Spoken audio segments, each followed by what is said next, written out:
that there's going to be a recession. Income has reduced because if you were collecting 100,000 2 years ago at 400 at about 400 naira per dollar. The same amount now, I'm sure you've not even gotten that increase, has reduced significantly. Spending has declined. The cost of living is so high. Getting a job is difficult. Even production has fallen, and so many businesses are closing up. There's so much stress, there's a lot of depression, and people are getting so desperate. People are desperate. So what can we do? So this night, I'm just going to share some tips. It won't eliminate it, but the point is we need to look at what can we do? What other things can we look at? How do we need to start looking at our businesses, right? To try to reduce the impact. We can't eliminate it because the situation is beyond our immediate control. You are not in charge of inflation. You are not in charge of the FX, right? You don't have a say over the war in Ukraine. You are not controlling the reserves. So what can you do? And like I mentioned earlier that everyone has gone into survival mode. So what are we going to do? So this evening, I'm just going to share some tips because this period calls for reflection. And in every recession, in every economic crisis, people become so innovative, trying to look for solutions. So this is the period for us to start thinking, what else can we do? What else can we do? So let me just ask you a question before we move on. How are you coping this period? What is happening to you? What is happening to your business? What are the areas that your businesses have been affected? I just want to check the comment to see what we have to say. I said it's going to be as interactive as much as possible. So I want to hear from you. So Femi said he's trying to reduce costs severely. Severely now, not just, a mere reduction. Trying to reduce costs severely. We have increased our marketing to get more customers. Yes. So how are you coping? We have over 40 people here, 46 people. So let me hear what you are facing now. What is happening to you? What are you experiencing this period? We have seen reduction in revenue, yes, because consumer spending has declined. Trying to get back my customers to adjust to my new price. Yes, yes. Yes, keep the comments. Okay, restocking have been very challenging. Customers are bargaining harder, yes, because they are also trying to survive. Their salaries have not increased so much, right? So everybody is trying to survive. Afraid to stock on goods, especially for startup. We've been cutting down on our budget. Less patronage, thinking exports, cutting costs, more definitive strategies to more marketing. I'm now reducing my staff. We're looking at increasing price, but even scared to do that because their income have not increased.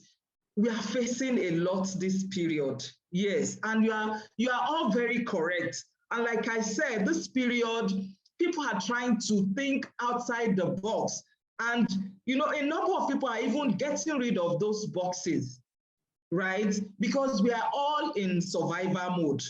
Yes, low patronage, reduced revenue. Thank you so much. Thank you so much. I really appreciate your participation. So let's move on. Implication for businesses, like you have said, right? Share prices are falling, credit impairment. Some businesses that have loans, they can't even repay. Some are laying off, right?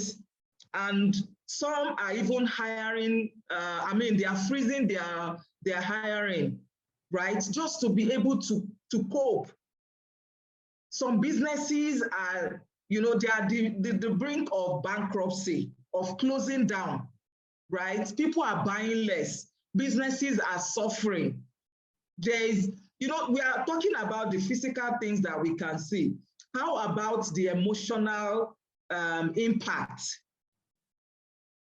which is even more significant? Customer behavior has changed. You know, frugality has become the standard operating procedure for everyone. Everybody is tightening their belts, just looking for ways, you know, to cope. And customers are focusing on saving. They are buying less. They are thinking twice now, you know, before doing anything. They are trying to consolidate vendors. Some are even defaulting. They are breaking contracts, right? As much as, you know, the consequence is not so significant. And the less customers are spending with you, the less revenue your business is bringing in. And once revenue starts dropping, it will affect your cash flow, right? And if this is happening consistently, if most of your customers, right, are in this same situation, then it's going to have an impact on the business. If you only have one niche of customers, right, where maybe all of them are low income earners and you don't have a mix, right, that you don't have premium, you don't have the low, so everything is just like having all your eggs in one basket. It becomes very, very difficult, extremely difficult. So what do we need to do? How do we arrest the situation, right? And one thing that I want you to understand is, yes, it is difficult, but it doesn't necessarily spell doom for your business. And it could just be time to look at, to review your business more closely and look at the cracks in your business, right? And try to block the holes. In fact, it could even reveal to you that maybe there's a leakage or there's a particular area that you really need to focus on. So there are a number of things that I'm going to share with you. I mean, it's not the usual things, right? And it could be things that you already know. It could be things that you've been contemplating, but it will help you, you know, take a closer look. And so many people are focusing now on revenue preservation. How do you preserve your revenue? How do you preserve your cash flow? What are the things that you need to focus on? Like some people said that they are reworking their marketing strategies, trying to diversify, trying to persuade customers, looking at cost more closely, you know, things that you would have maybe overlooked at some point. It is time for you to check them. So I'm going to share about 4 or 5 areas that you need to look at. You need to understand where you stand, understand your break-even. I'll spend a bit of time here, right, for you to, you know, reflect on how your business is performing, how the business cost is structured, right? understand your break-even. Now, when we talk about break-even, it is that point where your total revenue is equal to your total expenses, right? You are not making profit, you are not making a loss. So you need to analyze your books. You need to analyze your financial records so that you can understand whether you need to increase your revenues or whether you need to lower your costs. So this is looking at it from a 360 dimension. Because if you are not very clear on what you really need to do, whether you have opportunities in your revenues, and talking about revenues, you have price and you have quantity. And talking also about revenues, you have customers, because customers, the price, customers determine the quantity, right? So when we're talking about the quantity, we're actually looking at your customer base. So when you look at this closely, you can see whether you need to focus on increasing your revenues, looking at price. Is it the price that you need to adjust? Is it the quantity, the customers that you need to adjust or work on? Or maybe you even have opportunities to lower your cost. Because if you are able to lower your cost, the extent of increase that you have to accommodate in the price will be different. So that's the reason why you need to do some analysis. This period calls for reflection, right? For you to understand, where do I stand? What do I need to do? And to just to explain this concept, I have an example that I've shown, and I will just explain how it impacts on your decisions. So I'm assuming that your fixed cost or your overhead, right, is about 200,000 every month, right?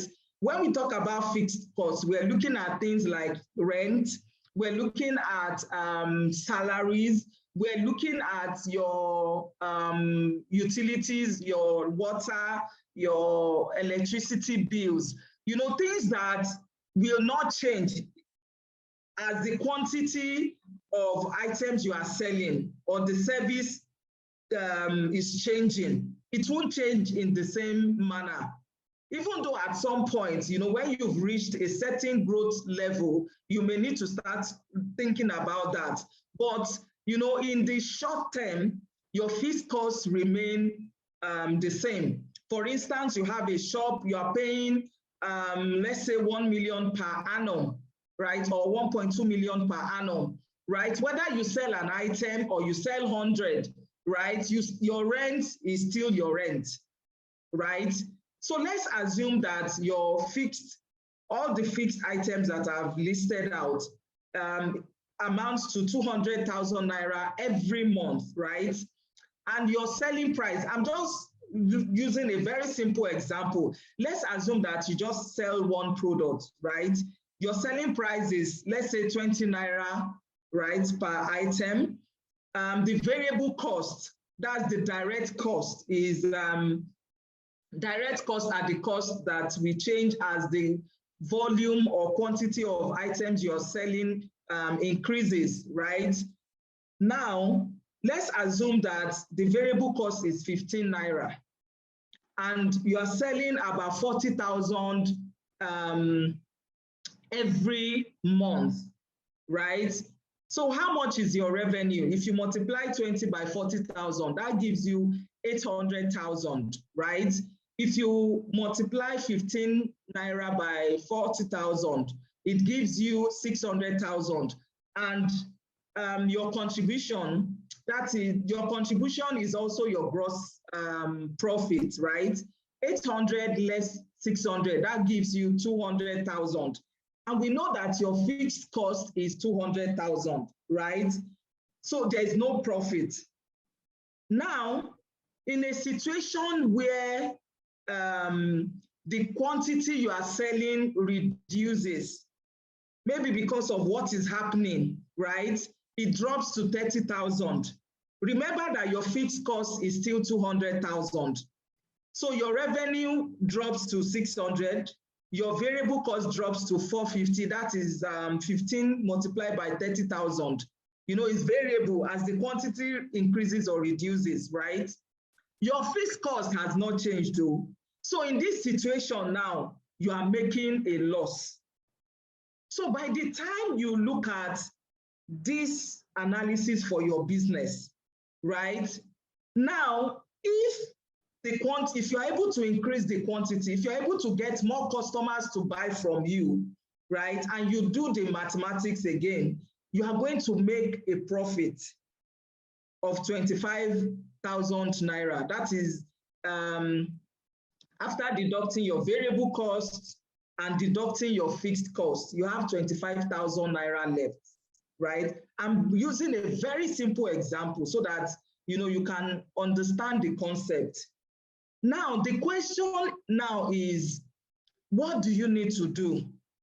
Look at your fixed cost. Is it possible for you to adjust the fixed cost? Are there elements there that you can reduce, right?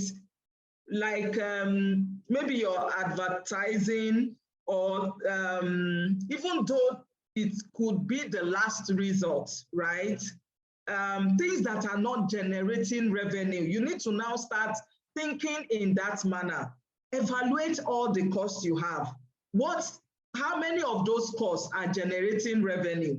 Maybe this is the time to take off some luxuries, right, in the business so that you can accommodate, right? So maybe after checking your fixed costs, you are able to reduce 50,000 naira out of that. So if you are able to do that, even without touching your price, right? Your selling price or the variable cost, right? And you are still selling the same quantity.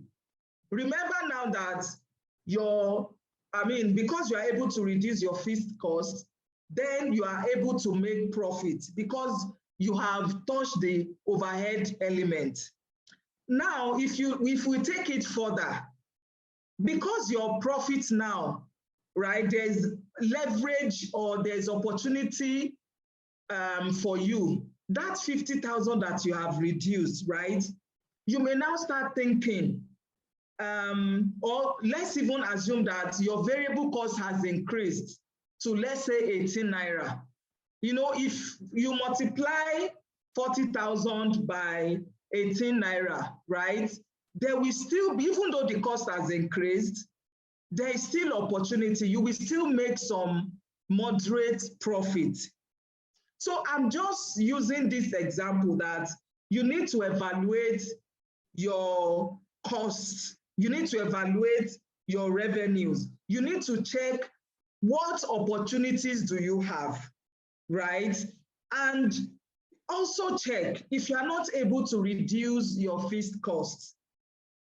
Can you adjust your price, your selling price? Everybody understands now that the cost of items have increased, even food items, right? The loaf of bread that we're buying for 400 naira few months ago at the beginning of this year, right, is now selling for 1,000. So everybody is aware. If you increase your price at this current situation, people will understand because everybody knows. But before you get to that level, you need to do this analysis so that you can combine the strategies. Maybe you want to increase your price by a certain amount, maybe by 20%, but because you have opportunity in your overhead, right? Instead of increasing by 20%, you can increase only by 18 or 15%, depending on other factors and what works for you. Does this, can you relate with this? Does this make sense? Let me just get your feedback quickly. Yes, okay. All right. Yes, okay. All right, okay. So let's move on quickly. So now the second area that I want you to look at is your pricing. You know, now that you have a framework of what your break-even is, that is looking at yourself raw, looking at the business raw, what can you do again? Maybe after looking at that, you can't drop your overhead.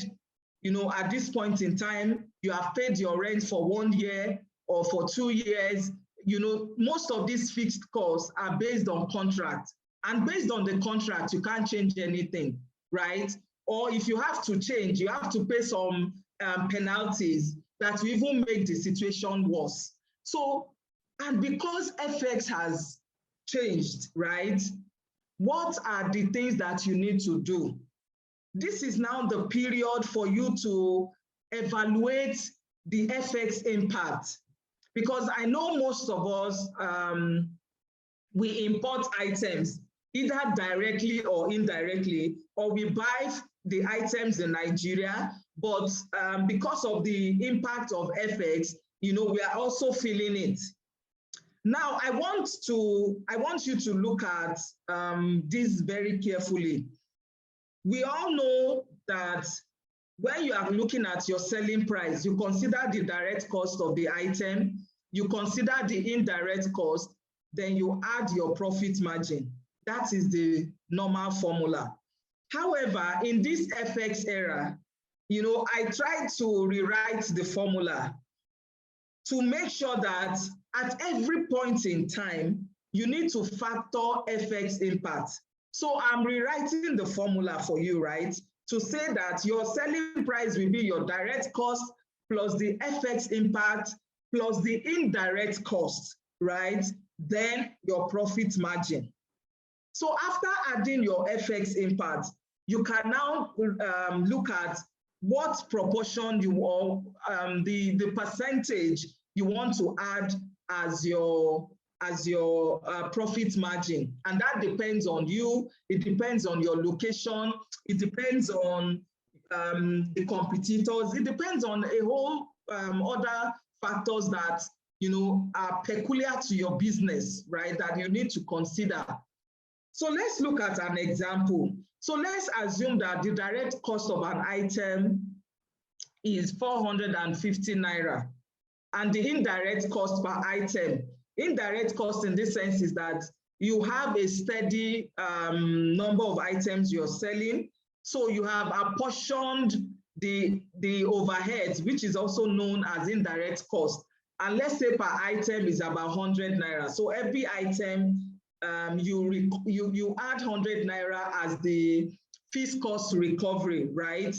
So let's assume that as at the time of buying the raw materials or the items, right, exchange rate was 510 per dollar.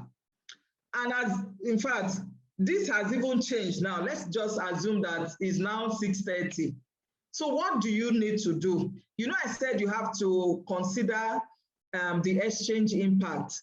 Now, compute the change in the exchange. 630 less 510, which is 120. Then you work out the percentage, 120 divided by 630.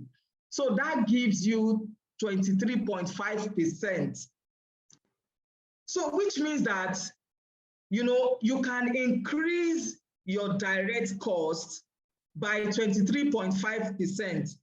The reason why this is very important is this, the concept of replacement cost. Because by the time you go back to buy those items, because I saw one of the comments that, you know, restocking now is so difficult, you are afraid.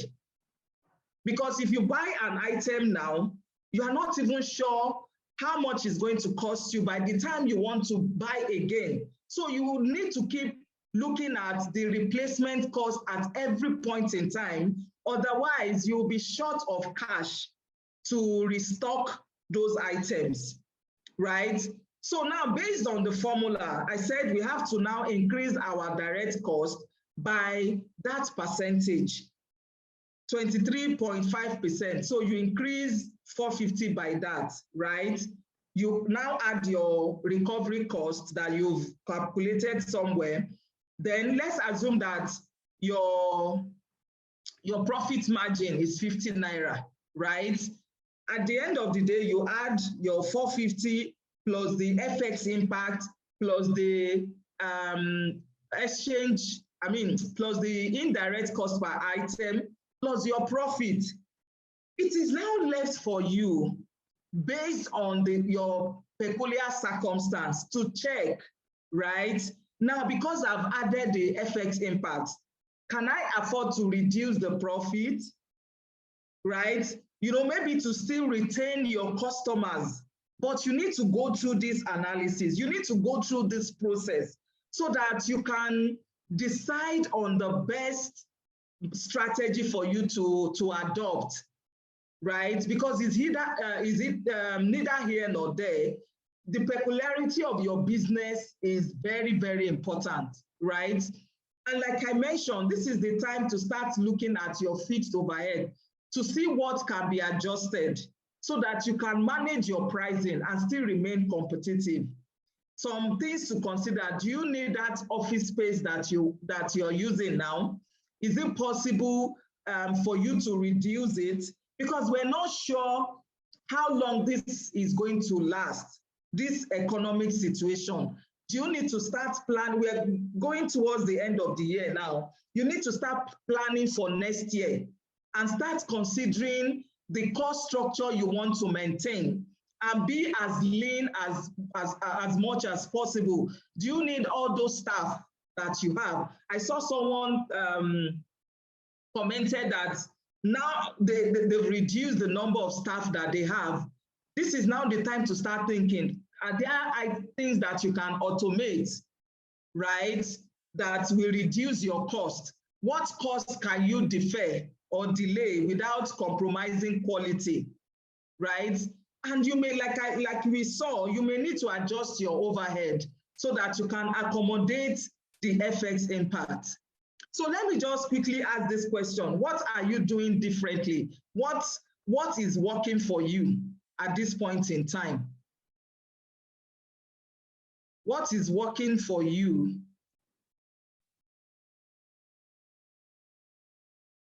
Okay. So what is working? What is working for you?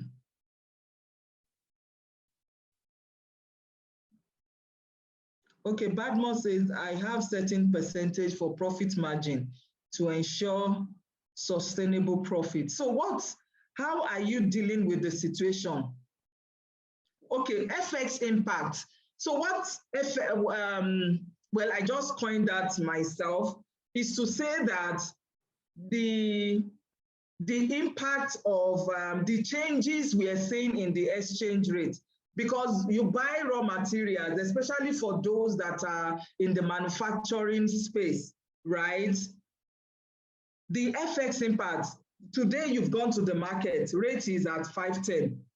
By the next 2 weeks or 3 weeks, right, the rate has increased. So how do you factor the changes, the increase that we're seeing? How do you factor that into the costing of your items? Because by the time you go back to the market to restock, prices have changed, and you need to ensure that you are able to accommodate this increase, right? And still check the amount of profit that you can add, right, to make the business sustainable, at least to still manage the impact, right? So I'm reading the comments. I have to close down some of my less productive branches and focus more. Very good. Very good. You have to do this. Otherwise, like I said, that this period calls for sober reflection, and is also an opportunity to even check whether your business is profitable, to check which of the areas are making profit, which ones are less productive, so that is either you reduce those, right, or you shut them down completely so that you can cope. So that you can cope. So let's move on. Let's move on. So now another area you need to look at is your cash flow. You need to look at how to improve your cash flow, right? And this is the time to cut any expenses that are not helping your business to make money. Classify all your expenses now. Which one is revenue generating? Which one is not generating revenue? So the ones that are not generating revenue, how can you reduce them, right? You need to start thinking, how do I reduce my fixed expenses? How do I reduce the cost of inventory, right? Is it possible maybe to negotiate in bulk so that you can accommodate part of this cost, right? What other costs can you reduce without compromising revenues?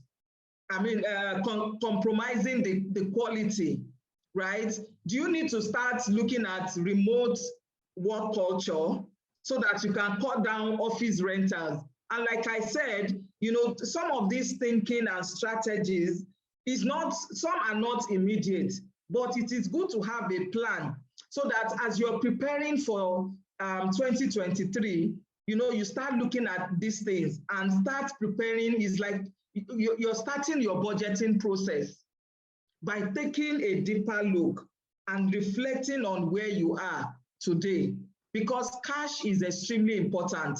And I want to share this concept. I don't know how many of us are aware of this concept of cash burn rate and runway. And this is extremely important, especially for businesses that are being funded by maybe investors' cash, right?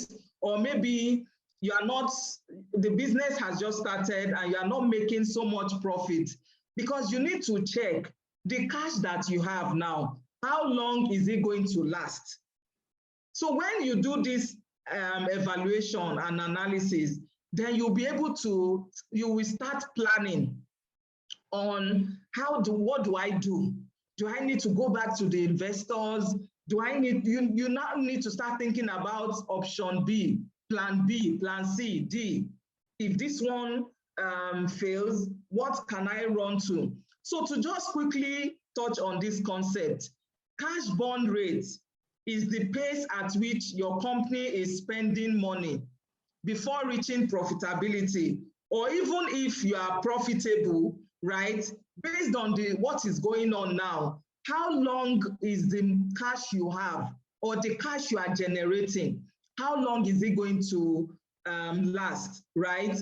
Burn rate is how much are you spending.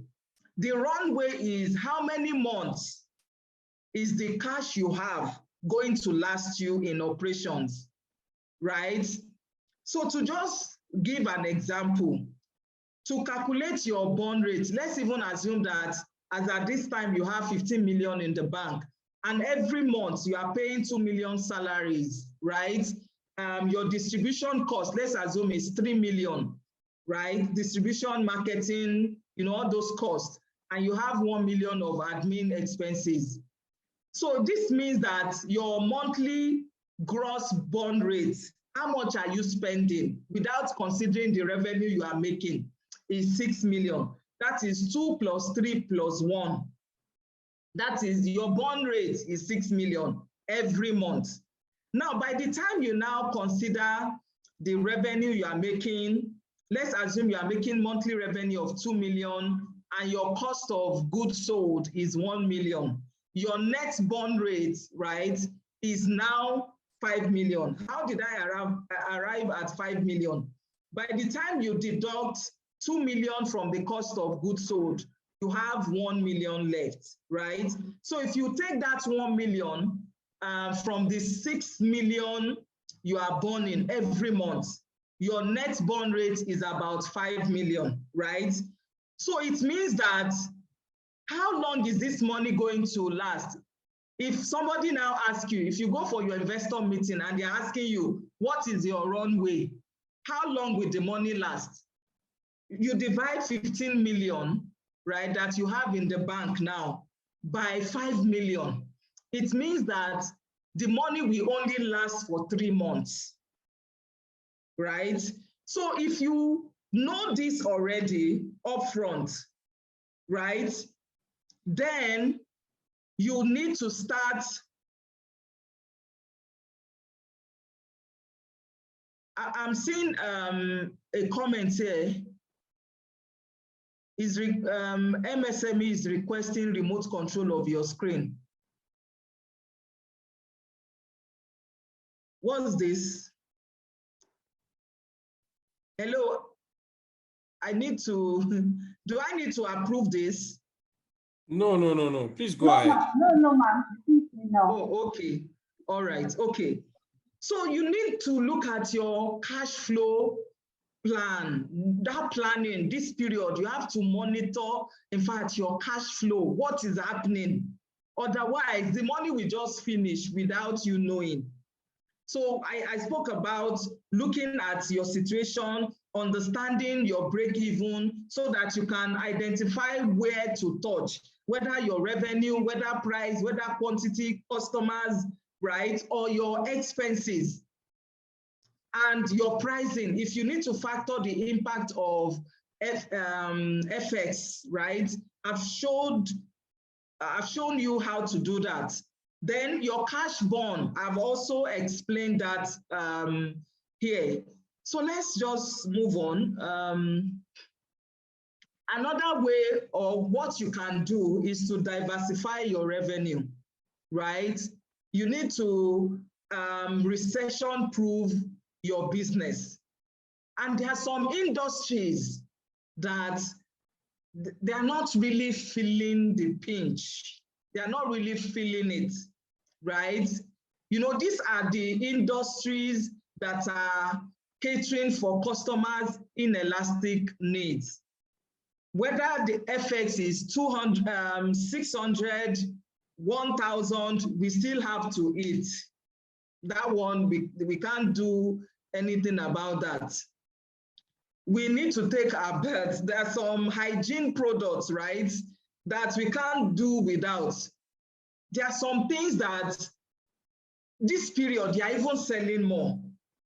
Food, beverages, food delivery. You know, some of these eateries are now coming up with different strategies to attract customers, right? And you now need to start thinking, what is your business model? How is your business generating money? Is there a way you can diversify?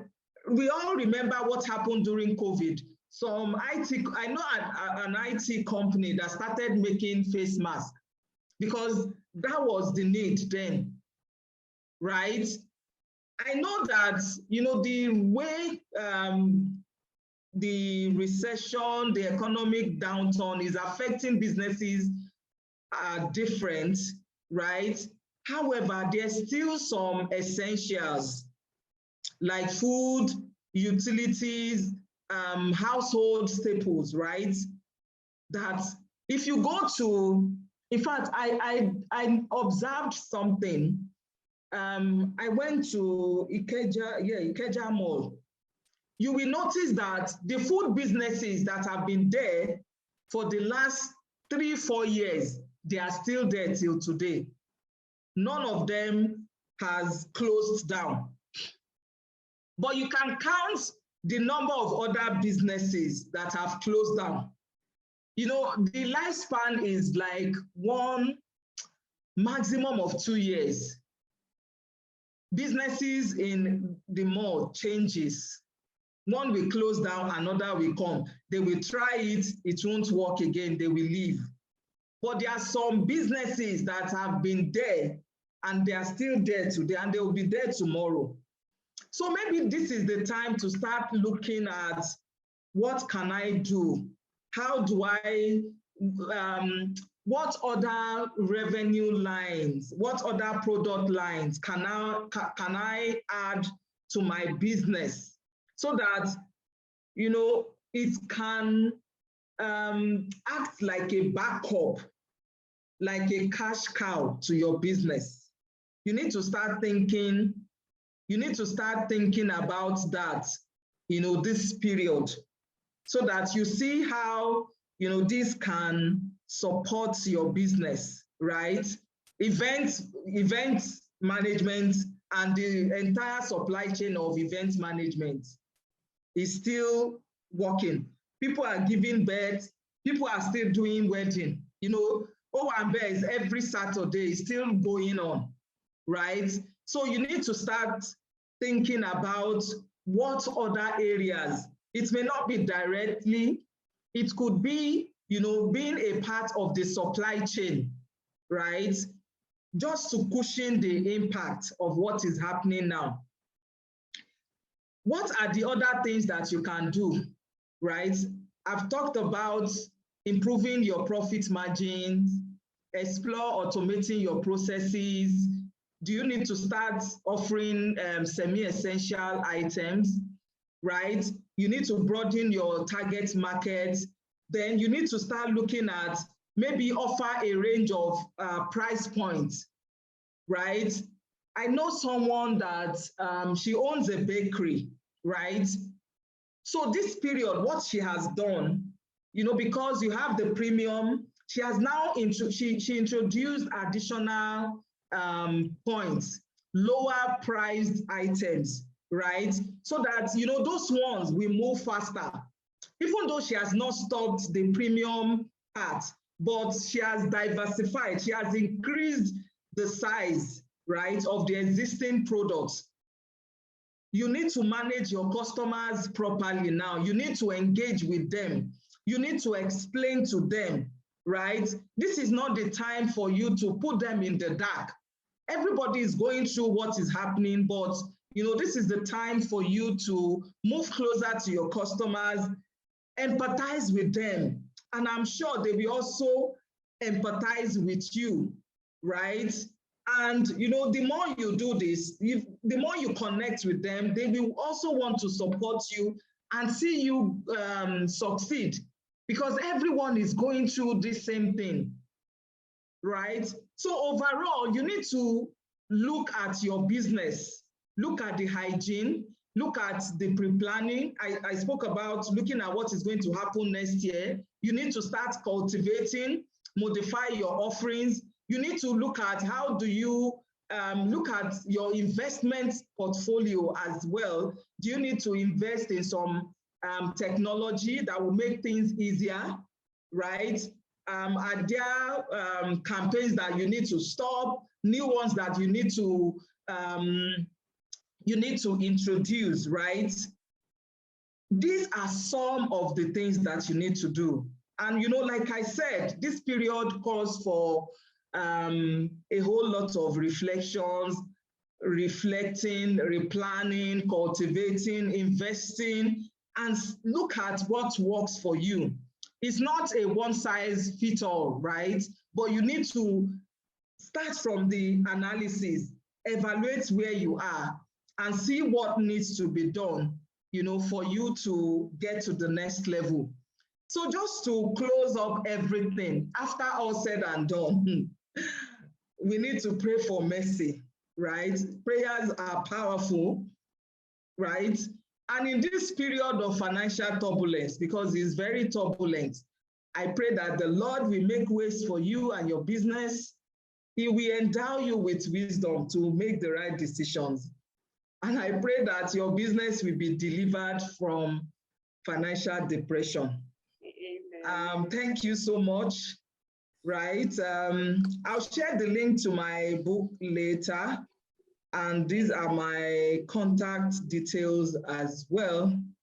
Thank you so much. Thank you. Wow, wow, wow. Thank you so very much, Mrs. Aralepo. In all honesty, if not for the sake of our time, we would have loved you to continue, because you have shared quite a lot of deep insights tonight, and I know a lot of people here will agree with me. Thank you so much for that. You're welcome.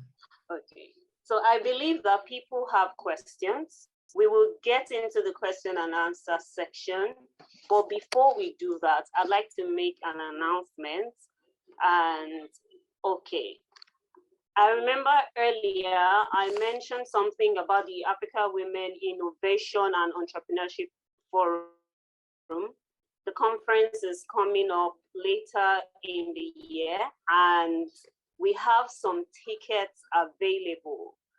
These tickets available would allow you to either attend in person in Cairo or attend virtually. Now, the cost of the tickets online, if you go to the AWIF website, what we will be giving you for free now, some people will be giving for free. The cost of the ticket for you to attend in person is $50, while for you to attend virtually, it is $30.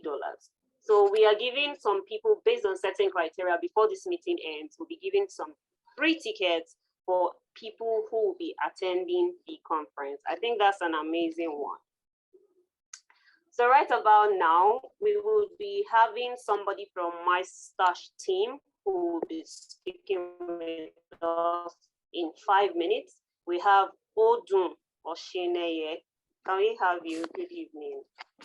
Hi, good evening, everyone. Turn on my camera in a basin. Good evening, everyone. My name is Odun, and I'm growth manager at my stash. So I have just 5 minutes to share my presentation. So just trying to share the slides right now.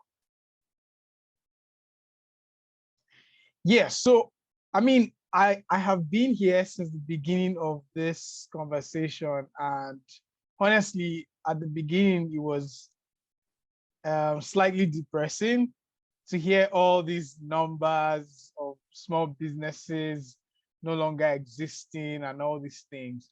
I'm a startup guy, currently operates in the fintech space, and I'm going to be sharing our solution with you guys on how we can actually help. Part of one of the things that was talked about is the FX rates and stuff like that. And interestingly, we are partnering with MSME Africa to bring a solution to you guys that could help with smart financial planning, so to speak. So yeah, I'll just jump into my presentation in a bit. My stash is an automated savings platform that helps to build financial safety nets for African businesses. And generally, savings is hard. And we are all in a constant save and spend battle, right? So there's always something that you need to spend your money on at every point in time, whether inventory, whether staff, whether, so many different things for different types of businesses. And saving in Naira is even worse, right? Saving in Naira is even worse. This basically shows you what it looks like to save in Naira today. Naira in January was 570 today. It's actually above 670 today. But that's the reality. That's over 17% value lost in 5 months. And so what we're doing at my stash is to help small businesses save automatically, both in Naira and in dollars. We usually stress the dollar savings more because a lot of people are usually more excited about that. But how does it work at my stash? Before that, I'll just quickly talk about why you should use my stash. It helps you hedge against inflation. It also helps you to save subconsciously. You also get access to business loans on my stash, because as you save on my stash, even though, like I said, it's automatic, you are also building credit score. And we are able to use that credit score to give you access to business loans. More interestingly is, if you're saving in dollars on my stash, you can use your dollar savings as some form of security to secure loans in Naira, right? So remember, you're spending in Naira. Makes sense for you to take loans in Naira and then keep your money in dollars. You also earn up to 5% interest per annum. You also have access to a free corporate account in less than 5 minutes, right? This is very revolutionary, actually. So you can actually create a business account with your business name in less than 5 minutes. You can also withdraw USD if you need to do that. So how does it work? My Stash basically helps you to create an account number. We are doing this in partnership with Wema Bank. So you can create an account number with your business name, and then customers can pay into that account number. Before you start to use the account, you get to create a mandate that tells the app to automatically save a percentage of your revenue, right? In other words, if you're earning 100,000 Naira for selling maybe a phone to a customer, you can tell my Stash to automatically save 10% every time customers pay me into this account number. It's a Wema Bank account number. And so when a customer pays you, let's say 100,000 Naira, and you already tell my Stash, save 10% every time a customer pays, right? Automatically, 10,000 Naira will be converted to dollars. That's if you're saving in dollars, and saved up for you on my Stash. The 90,000 Naira balance will automatically be sent into your Naira bank account, any bank in Nigeria. So yeah, that's pretty much how it works. You create a business account and then you set up your savings instructions. Yeah, just a few testimonials here.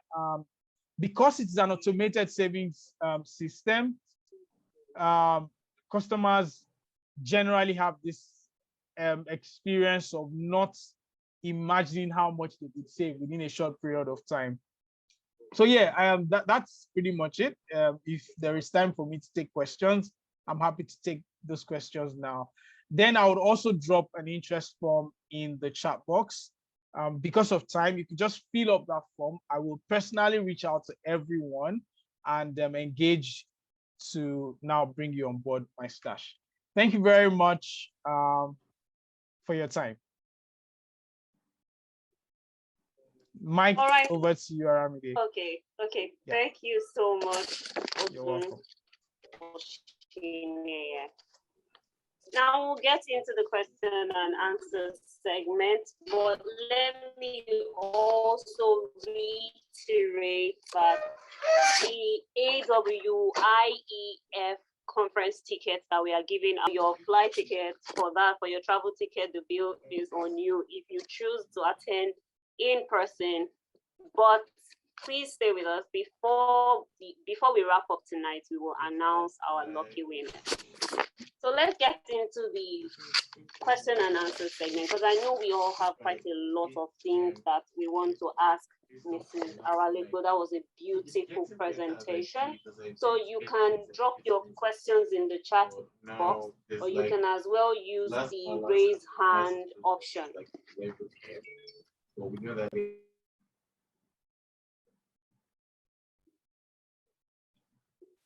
Okay, I'm trying to see if we have questions here. I believe we have questions for Mrs. Aralepo. I could see comments in the chat box, people saying, oh, that in fact, Mrs. Fire Williams said that's business economics 101. So I know we all enjoyed it. In the next 15 minutes or thereabouts, you can use the raise hand option if you want to choose to speak. You can also send your message into the chat box. Okay. Okay, there's a question here. Badmos Comfort is asking, how can we make financial projection for the following year considering the increasing FX? That's a great question, right? Like I said, you have to be agile. agility is required this period, right? You will have your budget, I mean, based on a projection, and you can have multiple scenarios, right? If exchange increases by a certain percentage or by 10% from the baseline that we have now, what is going to happen? So you need to have scenarios, maybe like worst case scenario, medium, or business, I mean, realistic. So I won't say business as usual, because business is no longer as usual, right? So you need to look at scenario planning, to look at if it happens in a particular, I mean, based on a particular percentage, what is going to happen. So that is the way to plan ahead. And like I said, you have to be agile, right? So that as the FX is changing, right, you also need to keep adjusting, right, your plan. So it can't be fixed now that I've done my budget, I can go to sleep. You can no longer go to sleep. So you have to review.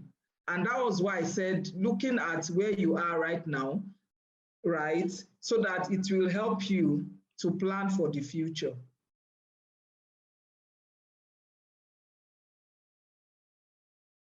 Okay, thank you so much for that response, Ma. We have another question here. Somebody is asking, this is Daniela. She's asking, how do we deal with tax payments, as you didn't mention it in calculating your profits, because we still need to make returns? Okay, so now my focus is not, tax is fixed. You can't do anything about tax, right? And the rates are fixed, right? Now, I'm assuming that, in coming up with your cost, tax is given. I'm assuming you have done that because it's fixed. Then you can't do anything about tax, right? So over and above that, what else can you do? So those are the areas where I have highlighted. You don't have control over tax. It is fixed. Whether you like it or not, you have to pay. So I'm looking at areas where you can make adjustments, right, that will support your business.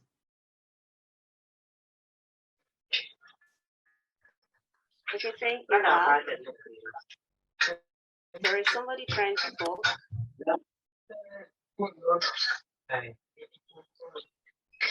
Dr. Aisha. Dr. Aisha, are you trying to ask a question? No.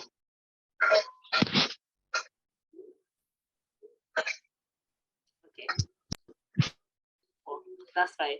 But please don't forget you can use the raise hand option if you choose to speak. And so I want to quickly give a response to this. Somebody is saying, Heritage is saying we should share Mrs. Aralepo's presentation. Okay. Basically, everyone will get the link to this presentation, to this meeting once it is over. So that is not an issue. We can get a link to watch after the program is over. Do we have more questions? Okay. Shamsuddin is asking, as a former Airtel staff, what advice do you have for a mobile telecom business fellow in this challenging period? I'm an Airtel Super Mini franchise partner. It's the same advice that I've shared in the presentation, right? You need to evaluate your business model. How are you currently making money, right?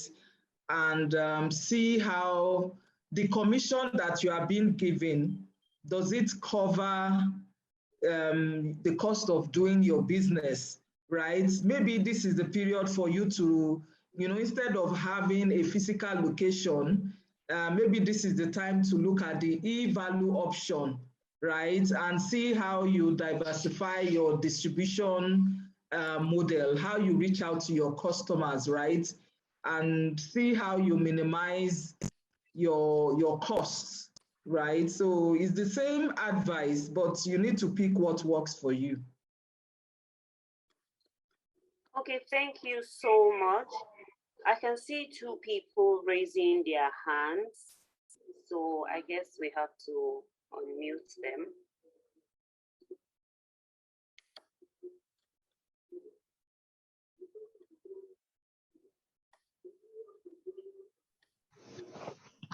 Good evening. Good evening. Please, someone is asking, what are the costs between the bank and the app transaction? What are the costs? So I'm just trying to re-echo the person's questions. Thank you. 1 hour. Okay, I think that's my question. And I'll get you guys. Can I Yeah, so sorry. go ahead and respond, Aramide? Yeah, thanks. Okay. Although the question and answer section is for Mrs. Aralepo, but I guess you can just quickly do that. Oh, okay, yes. So the zero cost right now to the customer. However, the exchange rate is the parallel market exchange rate. Nobody has access to CBN exchange rates. Yeah. All right. Thank you. Today it's at 668. All right. Thank you. Thank you. Okay, so please, basically, the question and answer section is for the presentation that we just had with Mrs. Aralepo. So somebody else is raising her hand. Let's have your question, please.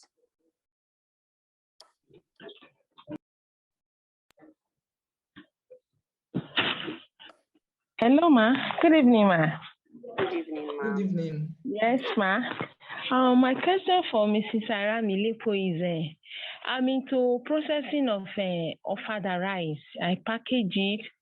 Now, I want to seek her opinion over my revenue model.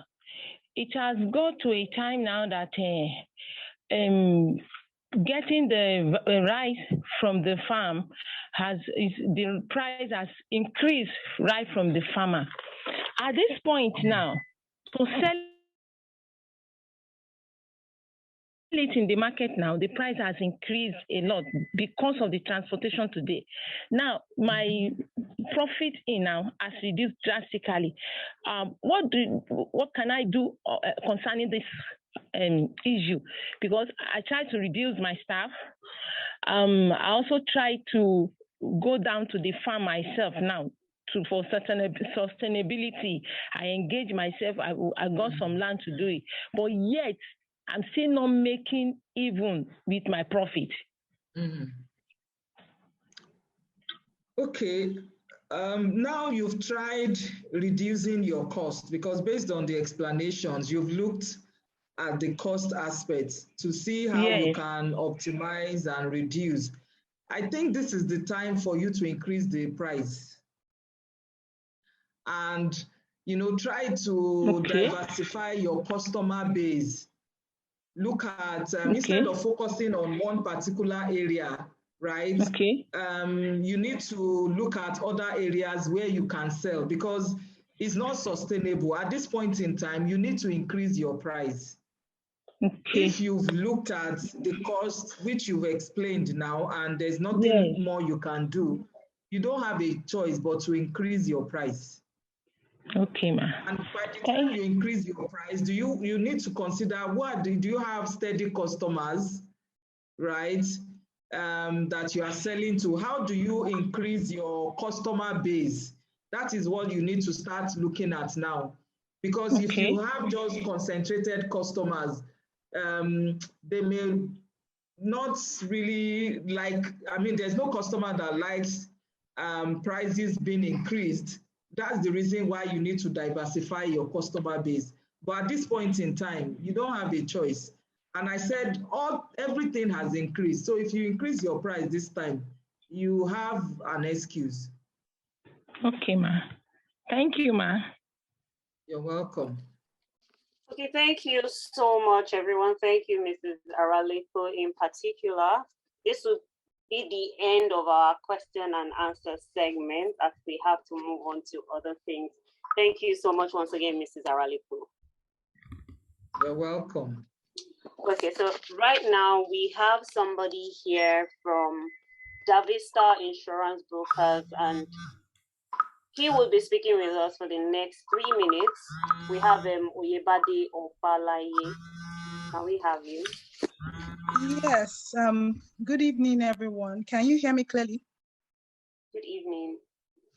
Okay. Yes. Can you hear me clearly, please? Okay. Good evening. Yes, So we my can name hear you. is. Yes, we Okay. can So hear you. thank you. My name is Oyebade Opalaye. I work with Davista Brokers Limited. I also have here with me the MD, Mr. Raphael Biba. So we have been discussing very interesting topic, Matt. Thank you so much for the insights you shared. So we have been discussing on smart financial strategies in a challenging economy. So in a thriving economy, for instance, or a developed nation, you would realize that risk mitigation is one of the key pillars of the economy. I mean, there are structures and systems that have already been put in place, which is then backed up and enforced by a strong legal system. Now, because of this culture, I mean, it's already been deeply embedded in the people. It has become a way of life. Now, risk mitigation is an effective strategy for financial management and productivity, especially in these trying times. So what would you say about a developing nation or a challenging economy like Nigeria? You would observe that economies that are challenged pay very, very little attention to risk mitigation. And obviously this needs to change because the times are evolving. Now, what is risk mitigation, you would ask? Risk mitigation is simply having a way to reduce the impacts of risk or disasters. We have various strategies for risk mitigation. We have risk avoidance, risk control, and risk transfer. But I will be speaking specifically on risk transfer. Now, insurance is a form of risk transfer. It's a risk transfer strategy. So insurance, the brief definition is, it is a financial risk management tool which the insured transfers the risk of his business or his personal risk of potential financial loss to the insurance company. That insurance company then mitigates it in exchange for monetary compensation known as insurance premium. Insurance is more or less the engine room of any business. Any business that seeks to thrive needs to have insurance in place. Now, obviously, due to you would, when you speak to the average Nigerian, you would see that there's this confusion as regards what insurance is all about. And all you hear them say is, oh, insurance is just there to take my money. That is not the case. Due to the complexities and the technicalities of insurance, it would be helpful to have an insurance broker to assist you at no extra cost to you or to broker. Is different from an insurance underwriter. An insurance underwriter underwrites the risk itself, whereas an insurance broker acts as a consultant, helping you set up your insurance plans that are beneficial for you. They also help you to assess, to evaluate, and interpret your insurance and your policies to ensure that you get the best out of your insurance package. Now, as I mentioned at the start as I mentioned at the start, I work for Davista Brokers, and at Davista Brokers, we are poised to assist you in this regard. So we take the stress off you and also provide solutions to you and to meet your insurance needs. So you can, I will be dropping our website and our contact details with the organizers of the program, so you can always reach out to us for your insurance needs. Thank you very much.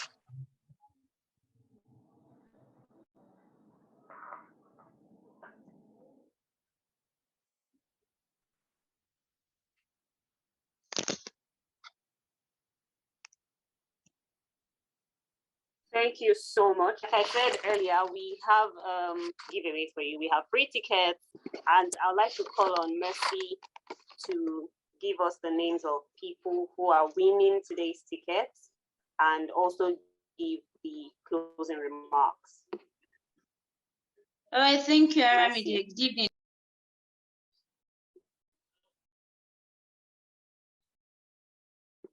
Hello, Messi.